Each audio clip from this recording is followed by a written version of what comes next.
আসসালামু আলাইকুম রহমতুল্লাহি ওবরাকাতুহ। কেমন আছেন সবাই? আশা করি সবাই ভালো আছেন।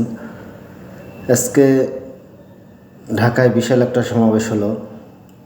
সমাবেশের শেষ পর্যায়ে আমিরে জামাতের অসুস্থতা কিছুটা আসলে পেরেশানিতে ফেলছিল। তবে এখান থেকেও অনেক শিক্ষণীয় বিষয় আছে।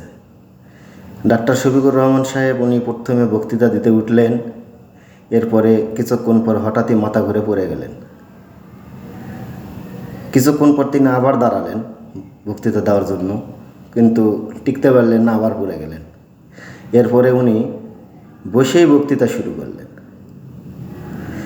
উনি নিজেও অসুস্থ, এরপরেও সার্বিক পরিস্থিতি বিবেচনা করে উনি মাইক্রোফোন হাতছাড়া করেননি। উনি যখন বক্তৃতা দিচ্ছিলেন সবাই সাইড থেকে বলতেছিল যে বক্তৃতা শেষ করেন।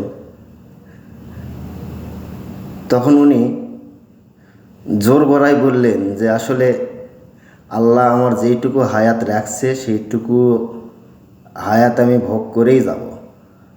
এখন যদি আল্লাহ আমার মৃত্যু লেখা রাখে তাহলে কেউ ঠেকাতে পারবে না। তা হায়াত মওত আল্লাহর হাতে।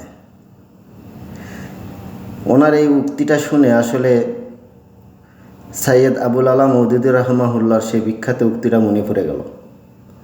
1963 সালে লাহোরের নিখিল পাকিস্তান জামাত ইসলামীর একটা সম্মেলনে যখন সরকারি বাহিনী, তৎকালীন পাকিস্তান সরকারের বাহিনী যখন সম্মেলনকে কেন্দ্র করে মুহুর্মুহুর গুলি ছুটছিল, তখন সৈয়দ আবুল আলা মওদুদী রাহমাহুল্লাহকে উনিকেই পরামর্শ দিয়েছিলেন যে আপনি বসে পড়েন।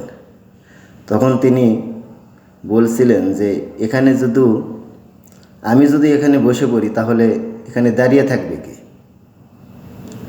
তো আজকের এই ঘটনাটা আসলে আবুল আলা মওদুদী রাহমাহুল্লাহর সেই উক্তিটার কথা মনে পড়ে গেল আজকের ঘটনার কারণে। এখান থেকেও আমাদের শিক্ষণীয় বিষয় আছে। যাই হোক, আল্লাহ রাব্বুল আলামিন মুহতারাম আমিরে জামাতকে সুস্থতা দান করুক, ওনার হায়াতে বারাকা দান করুক। সবাই দোয়া করবেন ওনার জন্য। মুরব্বী মানুষ, উনিকে ট্রল করতেছেন ওনার এই পরিস্থিতি দেখে। আল্লাহ তাদেরকেও হেদায়েত দান করুক। সবাই ভালো থাকবেন। আসসালামু আলাইকুম ওয়া রাহমাতুল্লাহি ওয়া বারাকাতুহু।